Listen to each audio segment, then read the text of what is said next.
Então, esse é o primeiro detalhe interessante, né? Contrastando a epistemologia de Hume com a epistemologia de Descartes. Né?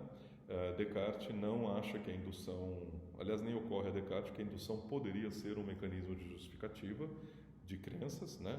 Um mecanismo de formação de crenças verdadeiras, né? Ou de justificativa dessas crenças. Né? Ah, para o Hume, deveria ser possível justificar crenças indutivamente. E por quê? Porque, como nós vimos, tem dois grandes departamentos da racionalidade. Um departamento diz respeito a raciocínios puramente dedutivos, né? Mas aqui nós estamos raciocínios puramente dedutivos. A gente só tem na matemática, na lógica, né? Talvez na filosofia, né? Raciocínios puramente dedutivos, mas desse lado aqui existe a totalidade das outras ciências, física, química, biologia, ciência, a história, a mesma psicologia, aquele aspecto mais científico da psicologia mais que se aproxima mais da psicologia científica, né? Vamos deixar a psicanálise para depois, tá certo? A psicanálise não segue muito esse paradigma, esse modelo, mas vamos deixar para o final do curso, quando nós vamos discutir critérios de cientificidade, né? Então, nós estamos falando da psicologia, digamos, psicologia experimental, psicologia empírica, né? Então, desse lado aqui, a totalidade das ciências, em algum momento, precisa recorrer, né, à observação de regularidades, um evento do tipo A seguido de um evento do tipo B, e projetar isso para casos ainda não encontrados, para casos ainda desconhecidos, né? Às vezes nós falamos do futuro, mas a questão temporal do futuro, aquilo que vai acontecer amanhã ou daqui a 100 anos, não é tão relevante, porque muitas vezes a gente aplica a indução para o passado, né? Como o Russell falou e como eu já falei aqui algumas vezes, né? Por exemplo, a gente algumas vezes nós estamos buscando explicação para um fenômeno que aconteceu 2 milhões de anos atrás, né?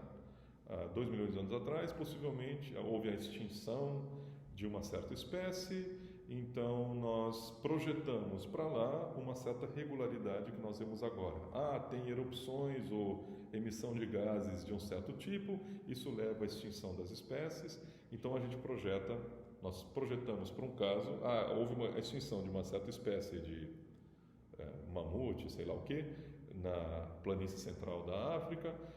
Então, nós projetamos lá, deve ter havido uma erupção ou deve ter havido algum mecanismo que liberou tal gás, etc. Nós estamos projetando para um caso ainda não encontrado, ainda desconhecido, uma regularidade que nós observamos aqui, né, baseado naquilo que já foi observado, né?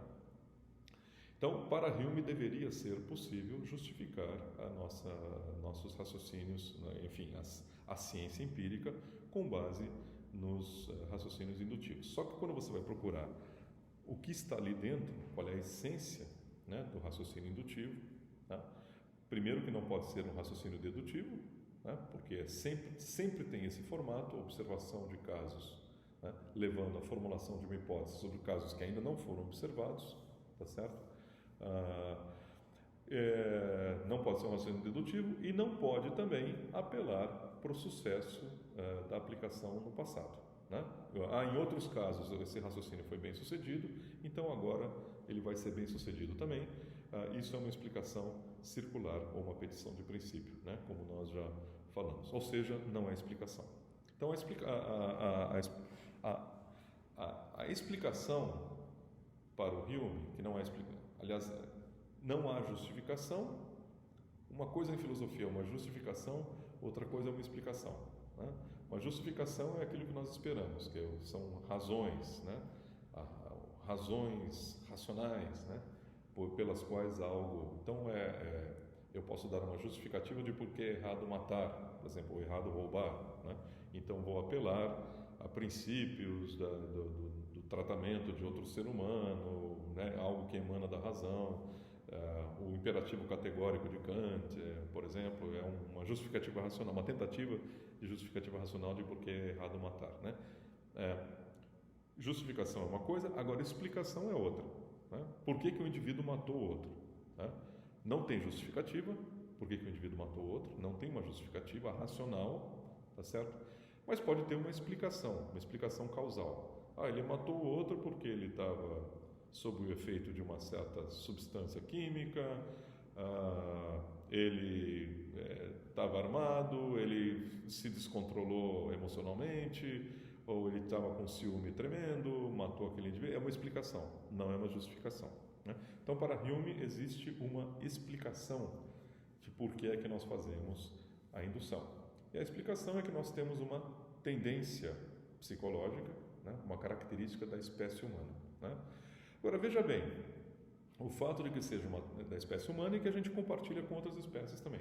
É uma característica irracional da espécie humana. Realizar, né? Quer dizer, dado que um certo evento ocorre, seguido de outro evento, a gente já imediatamente projeta uma expectativa de que o próximo evento, né? Ou depois de uma certa repetição dessa conexão, nós projetamos uma expectativa de que essa conexão vai acontecer novamente no futuro. Muitas vezes a gente se dá mal, né? O fato de ser uma característica irracional do ser humano não significa que não seja algo bom no seguinte sentido: isso pode nos dar uma vantagem evolutiva, né, com relação a outras espécies. Imagine como seria a vida do ser humano, ou a vida da espécie humana, se a gente não realizasse indução, tá? Se eu vejo um indivíduo que toma um líquido, que parece um líquido, tem umas certas características, ele tomou aquele líquido, era veneno, ele cai duro, morreu. Um outro indivíduo toma veneno, toma aquele mesmo líquido, morreu. Um outro indivíduo toma aquele mesmo líquido, morreu. Suponha que eu não realizasse indução. O que muito provavelmente ocorreria comigo, né? Eu não realizasse indução, mas eu tivesse curiosidade, eu tivesse sede, etc. O que provavelmente ocorreria comigo? Eu iria lá tomar esse líquido, né? O fato de vários indivíduos terem tomado o líquido e terem morrido não significaria nada para mim. Eu iria lá, tomaria o líquido, não estaria aqui dando essa aula. Aliás, a espécie humana, se fosse assim, se não realizasse indução, provavelmente já teria sido extinta. Como provavelmente outras espécies foram extintas por não realizar indução, né? Por não ter esse impulso psicológico de realizar esse tipo de inferência, né? Da mesma maneira, outras paixões, outros impulsos psicológicos irracionais podem ter uma vantagem, pode nos dar uma vantagem evolutiva, né? Por exemplo, o desejo de um ser humano de exercer seu poder sobre o outro ser humano, né? O desejo do prestígio, de ser obedecido, etc., que é uma característica, eu acho, irracional do ser humano, mas não significa que não seja algo, a longo prazo, algo bom para a espécie humana, porque leva, em última instância, leva à estruturação, à organização política dos seres humanos, né? Então pode ter dado uma vantagem evolutiva para a espécie humana, e outras espécies onde não existe essa disputa pelo poder, ou essa disputa pela posição de maior prestígio, né? Outras espécies possivelmente desapareceram, né? Aliás, a maioria das espécies das quais a gente ouve falar, né? Seres humanos, macacos, todos os animais que andam em bando, abelhas, insetos, etc., todos eles têm uma certa estrutura hierárquica também, né? Então, possivelmente eles compartilham, essas espécies todas compartilham também dessa característica, desse aspecto irracional do comportamento, mas não é pelo fato de ser irracional, não significa que não deu algum tipo de vantagem evolutiva, né? O apetite extremo que a gente tem, possivelmente a nossa tendência de querer comer mais do que nós precisamos, né? Que é a pior pandemia da humanidade, né? É comer mais do que a gente precisa, e isso gera obesidade, etc., etc., que é uma característica irracional do ser humano também, é irracional, né? Em algum momento da história da humanidade nos deu uma vantagem evolutiva, né? Em algum momento em que era difícil encontrar comida, um ser humano, um humanoide, encontrava comida a cada 15 dias, né? Então, o fato de ter um apetite muito superior ao que ele precisava naquele momento, né? Propiciava a sobrevivência daquele indivíduo e, portanto, foram selecionados os indivíduos que tinham um apetite muito superior à sua necessidade, né? Característica irracional que deu uma vantagem evolutiva.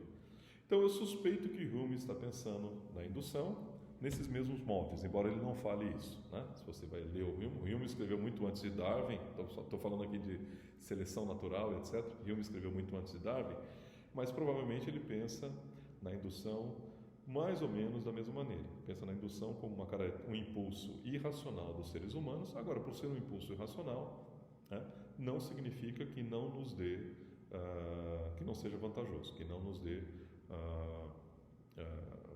vantagens evolutivas, né, com relação a espécies que têm dificuldade em fazer o raciocínio indutivo, né? Uma pessoa que sempre volta, imagina um indivíduo que sempre volta e caminha para o desastre, né? Então, possivelmente, esse indivíduo já desapareceu, né? Essa espécie já desapareceu. Então, terminando aqui esse longo parênteses, essa comparação entre Hume e Descartes, né?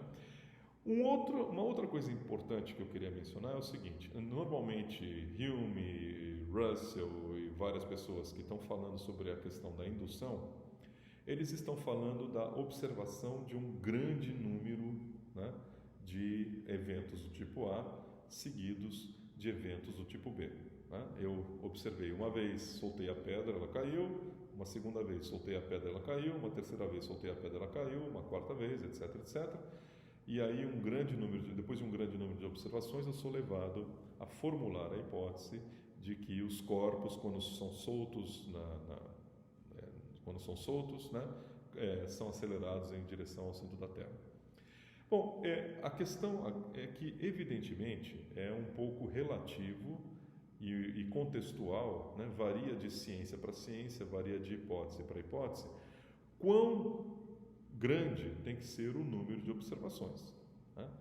Um biólogo, por exemplo, fazendo uma pesquisa a respeito de uma certa espécie de inseto, né, ele vai observar uma quantidade muito grande daqueles insetos, né, milhares, né? Ou um geneticista tentando entender alguma coisa sobre o mecanismo de reprodução de uma planta vai observar um número muito grande daquelas plantas para ver as características que cada uma delas tem, etc, etc, para chegar a alguma lei geral, né? Mas às vezes não precisa isso. Às vezes um único experimento, tá certo, já é suficiente para porque às vezes um único experimento, porque ele é amparado por uma série de outras expectativas, uma série de outras hipóteses que por sua vez são fundamentadas indutivamente, né? Eu vou dar um exemplo para vocês. Vocês certamente ouviram falar da teoria da relatividade geral de Einstein, e no começo do século XX, nos anos 20 ou 30, não me lembro, não sei exatamente os detalhes, depois vocês procuram na Wikipédia, né? Foi feito um famoso experimento, né? Um experimento de observação de observação da posição de uma estrela durante um eclipse, né? E esse experimento observou-se que a estrela estava na posição em que a teoria de Einstein previa que ela estaria, tá? Por oposição à teoria clássica do eletromagnetismo, à teoria clássica da mecânica, que diria que a estrela estaria numa outra posição, tá? E esse experimento causou teve um enorme impacto, né? Que foi o que fez o mundo científico, da física pelo menos, guinar, né, da física clássica, ou seja, da mecânica de Newton, de Isaac Newton, para a mecânica relativística. Nesse caso foi um único experimento, né? Mas é que aquele experimento era tão significativo, né, e ele era cercado de circunstâncias tão especiais que um único experimento já foi suficiente como evidência indutiva da hipótese que é absolutamente geral, que é a hipótese da relatividade geral de Einstein, né? O que eu quero dizer aqui é que quantos experimentos precisam ser realizados para você fazer a inferência indutiva, para um cientista fazer a inferência indutiva para a lei geral, é uma questão que evidentemente varia de caso a caso, varia de ciência para ciência, né? Para efeitos de simplicidade, a gente fala um número grande de repetições, né, de eventos do tipo A seguidos de eventos do tipo B. Mas quantas repetições depende de cada caso.